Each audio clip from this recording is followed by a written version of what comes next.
ഈശോ മിശിഹായ്ക്ക് സ്തുതിയായിരിക്കട്ടെ. ഈശോ മിശിഹായിൽ സ്നേഹിക്കപ്പെടുന്ന മാതാപിതാക്കളെ, സഹോദരങ്ങളെ, പെന്തക്കൊസ്ത തിരുനാൾ നാം ആഘോഷിക്കാറുണ്ട്. പെന്തക്കൊസ്ത എന്ന വാക്കിൻ്റെ അർത്ഥം തന്നെ 50-ാം നാൾ എന്നാണ്. ഈശോ മിശിഹായുടെ ഉയർപ്പിന് ശേഷം 50-ാം ദിവസമാണ് പെന്തക്കൊസ്ത തിരുനാൾ ആഘോഷിക്കുന്നത്. പെന്തക്കൊസ്ത പഴയ നിയമ കാലങ്ങളിൽ ആഘോഷിച്ചിരുന്നത്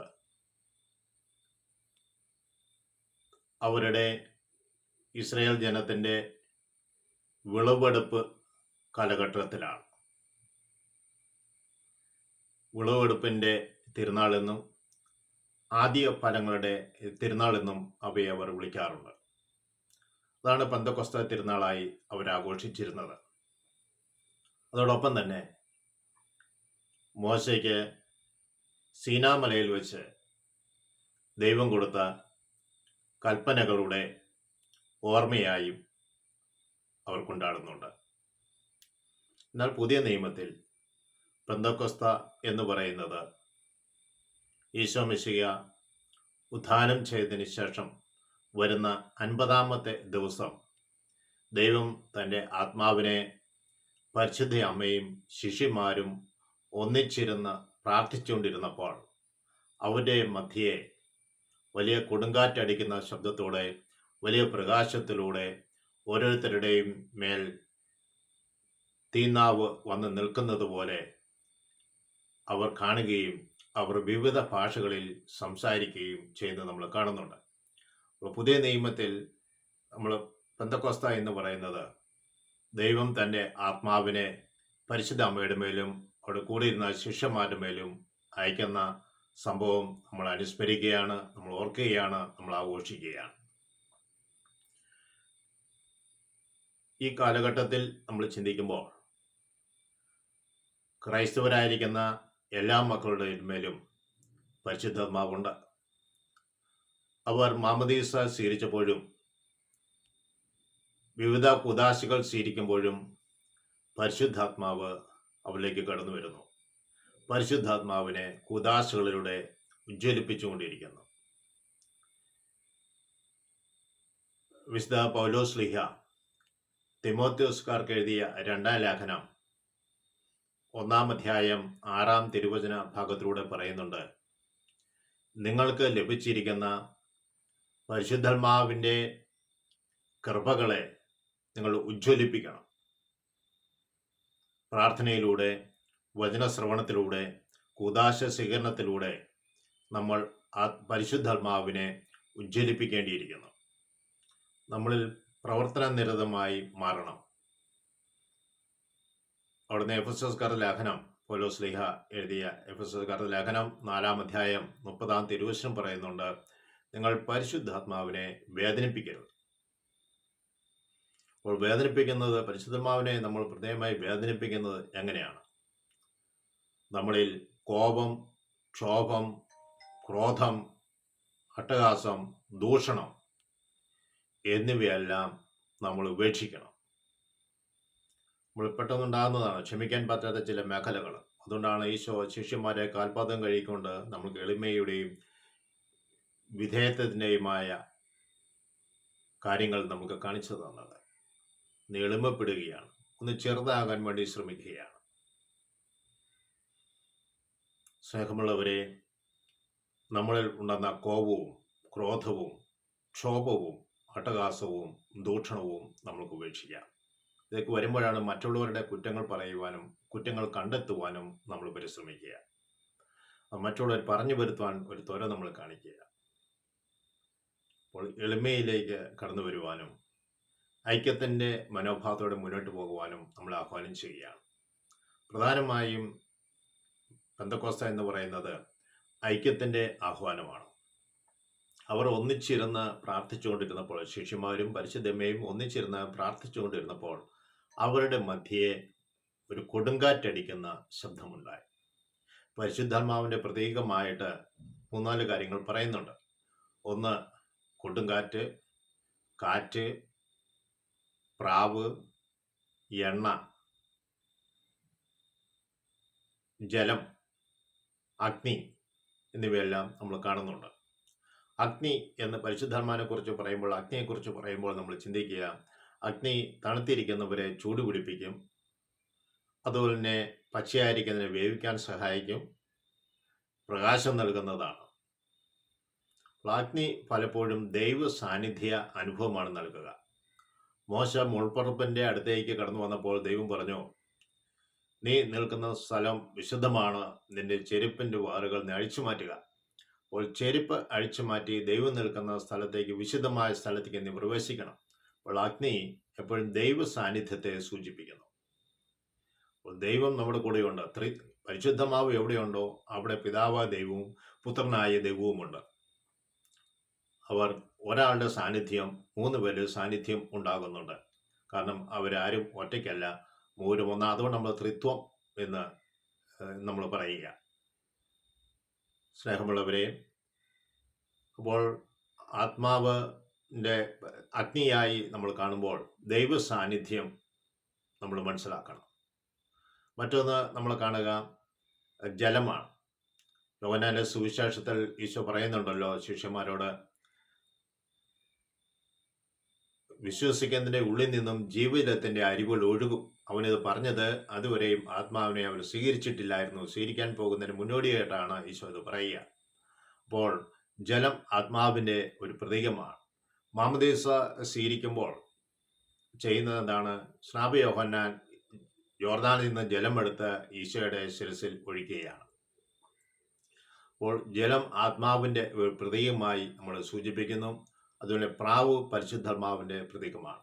പരിശുദ്ധാത്മാവിൻ്റെ പ്രത്യേകത, അവ വിശുദ്ധമാണ്, 2 നൈർമല്യമുള്ളതാണ്, 3 സമാധാനമാണ്. അപ്പോൾ പരിശുദ്ധാത്മാവ് എപ്പോഴും വിശുദ്ധിയിലേക്ക് നമ്മളെ നയിക്കും, അതുപോലെ തന്നെ നമ്മളെ സമാധാനത്തിലേക്ക് നയിക്കും, നമ്മളെ നൈർമല്യത്തിലേക്ക് നയിക്കും. എണ്ണ നമ്മുടെ മുറിവുകളെ ഉണക്കും, നമ്മളെ ശക്തിപ്പെടുത്തും. ആത്മാവ്, പരിശുദ്ധാത്മാവ് നമ്മുടെ ശാരീരികവും മാനസികമായ മുറിവുകളെ ഉണക്കുകയും നമ്മളെ ശക്തിപ്പെടുത്തി മുന്നോട്ട് നയിക്കുകയും ചെയ്യും. അപ്പോൾ നമ്മൾ കാണുന്ന കാറ്റ്, മന്ദമരുതൻ എല്ലാവർക്കും ശാന്തത നൽകുന്നതാണ്, എല്ലാവർക്കും മനസ്സിനൊരു കുളിർമ നൽകുന്നതാണ്. കൊടുങ്കാറ്റ് പലതിനും പിഴുതെറിയും, കൊടുങ്കാറ്റ് പലതിനെയും തകർത്ത് കളയും. നമ്മുടെ ജീവിതത്തിലെ ചില കാര്യങ്ങളൊക്കെ നീക്കിക്കളയേണ്ടതായിട്ട് ആവശ്യമുണ്ട്. നമ്മളെ കൊണ്ട് സാധിക്കുന്നില്ല എങ്കിൽ പരിശുദ്ധമായിട്ട് പ്രാർത്ഥിച്ചാൽ പരിശുദ്ധമാവ് അവയെല്ലാം നീക്കിക്കളയും. ചില ബന്ധങ്ങൾ പോലും ദൈവം ആഗ്രഹിക്കാത്ത ബന്ധമാണ് നമ്മൾ നിലനിൽക്കുന്നതെങ്കിൽ ദൈവത്തിൻ്റെ ആത്മാവ് തന്നെ ആ ബന്ധങ്ങൾ അകന്നു പോകുവാൻ ആണ് കാരണമാക്കും. സ്നേഹമുള്ളവരെ, നമ്മൾ ഓർക്കുക, ദൈവം എപ്പോഴും ഐക്യത്തിൻ്റെ കൂട്ടായ്മയിലേക്ക് നമ്മളെ കൊണ്ടുവരുന്നതാണ്. ഒരു ബന്ധവും അകന്നു പോകാനുള്ള, തിന്മയുമായുള്ള ബന്ധത്തിൽ നിന്ന് അകന്നു പോകാൻ ദൈവം നമ്മളെ വഴിയൊരുക്കും എന്നുള്ളതാണ്. സ്വാർത്ഥതയുടെ പേരിൽ നമ്മൾ ബന്ധങ്ങൾ അകറ്റുന്നുണ്ടെങ്കിൽ അത് പരിശുദ്ധാത്മാവിന്റെ പ്രവൃത്തിയല്ല, അത് നിന്റേതായ പാപത്തിന്റെ പ്രവൃത്തിയാണ്. യോഹന്നാൻ ശ്ലീഹ 16-ാം അധ്യായം 1 മുതൽ 15 വരെയുള്ള തിരുവചന ഭാഗങ്ങളിലൂടെ നമ്മളെ കടത്തിക്കൊണ്ട് പോകുമ്പോൾ നമ്മൾ കാണുന്നുണ്ട്, ദൈവത്തിന്റെ ആത്മാവ് വരുമ്പോൾ സത്യത്തിന്റെ പൂർണ്ണതയിലേക്ക് നിങ്ങൾ നയിക്കും. അപ്പോൾ പൂർണ്ണതയിലേക്ക് നമ്മൾ നയിക്കുന്നത് ദൈവത്തിൻ്റെ ആത്മാവാണ്. അവിടുന്ന് പാപത്തെക്കുറിച്ചും നീതിയെക്കുറിച്ചും ന്യായവിധിയെക്കുറിച്ചും നിങ്ങളെ ബോധ്യപ്പെടുത്തും. നമ്മളിലെ പാപാവസ്ഥകളെ നമുക്ക് വെളിപ്പെടുത്തി തരും, നീതി എന്ന് നമുക്ക് മനസ്സിലാക്കി തരും, ന്യായവിധിയെക്കുറിച്ച് അവിടെ നമ്മളെ ഓർമ്മിപ്പിക്കും. ഇതൊക്കെ എന്തിനു വേണ്ടിയിട്ടാണ്? നമ്മളെ കൂടുതൽ കൂടുതൽ വിശദീകരിക്കാൻ വേണ്ടിയിട്ടാണ്. അവർ നമ്മളെ പ്രകാശത്തിൽ സത്യത്തിൻ്റെ പൂർണ്ണതയിലേക്ക് അവിടെ നമ്മളെ നയിക്കും. അപ്പോൾ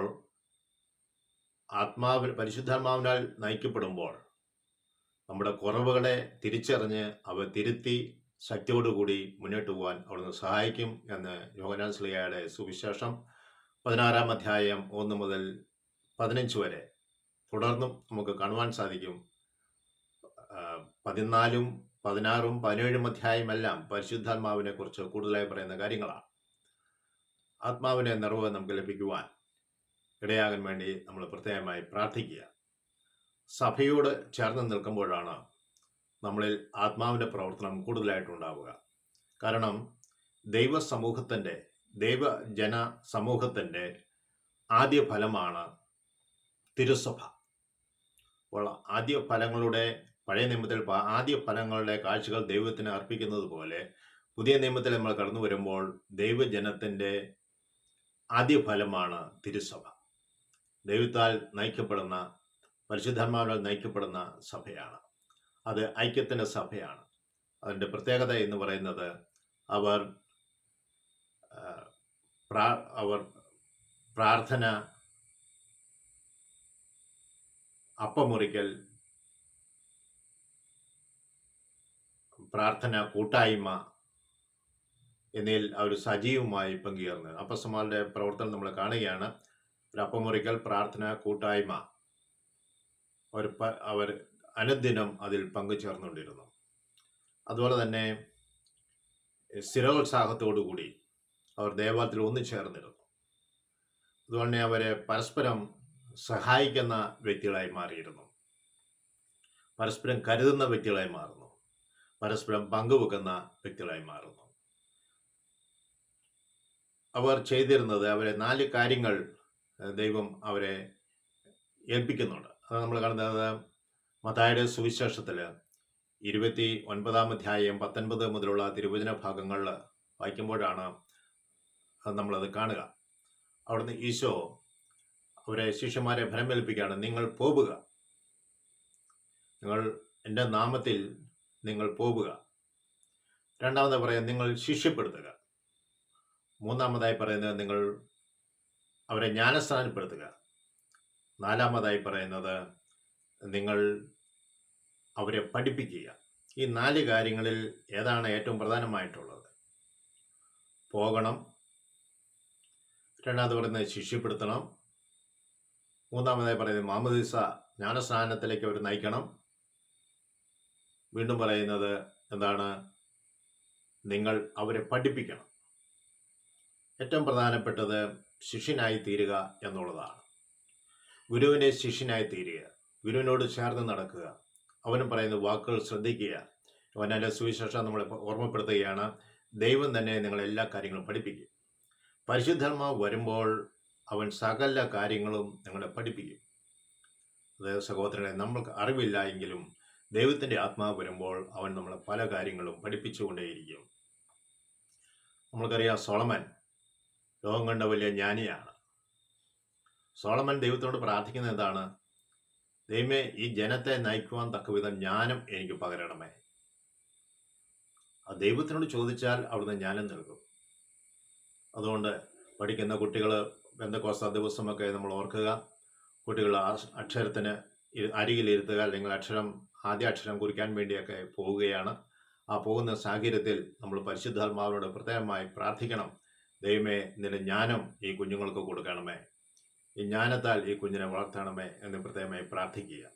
പെന്തക്കോസ്ത ദിവസം പ്രധാനമായി നമ്മൾ പ്രാർത്ഥിക്കേണ്ടത് ഇങ്ങനെയാണ്: കർത്താവേ, നിന്റെ ആത്മാവിനെ എന്നിലേക്ക് അയക്കണമേ എന്ന് തുടർച്ചയായി പറഞ്ഞുകൊണ്ട് നടക്കുക.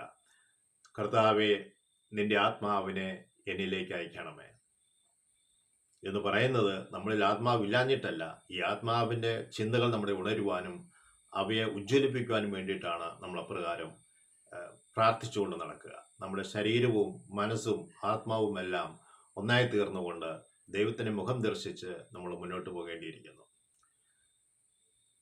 ഐക്യത്തിൻ്റെ ആഹ്വാനം നൽകുന്ന ദൈവത്തിൻ്റെ ആത്മാവ് നമ്മളെവരെയും എവിടെയെങ്കിലും വിദ്വേഷമോ വെറുപ്പോ ക്രോധമോ അട്ടഹാസമോ ഉണ്ടെങ്കിൽ അവരെ നീക്കി ഐക്യത്തിൻ്റെ ആത്മാവിനാൽ വിധേയപ്പെട്ട് മുന്നേറുവാനുള്ള ശക്തി തരണമേ എന്ന് നമുക്ക് പ്രാർത്ഥിക്കാം.